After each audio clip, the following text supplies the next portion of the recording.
Qytetarët e Shkodrës e kanë pritur me shumë pozitivitet investimin e realizuar në rrugën Don Bosco. Ata theksojnë se kursia dedikuar për biçikletat i shton vlerë projektit, duke ngritur standardin e infrastrukturës dhe duke krijuar një organizim më të qartë të qarkullimit. Sipas banorëve, ndërhyrja ka sjellë më shumë rregull, siguri dhe lehtësi në lëvizje, si për këmbësorët ashtu edhe për drejtuesit e mjeteve dhe çeklistët. Shkëlqyshëm, s'ka si bëhet më mirë, në punë tonë, në rrugë tonë.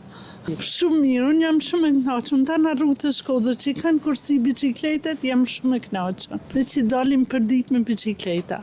I kanë bërë shumë bukur. Po, tash më mirë e s'dëmën. Por bicikleta tani ma bukur s'ka. Po, mirë bollë i lumt. Shumë kjo, e ti që ka ma. Mirë janë, për çdo vend janë mirë. Bicikletën e kam përditshme, në varet që ka hije, ka dal, në kjo rruga mirë bolla është. Herë tjera s'ke mujt me kalu.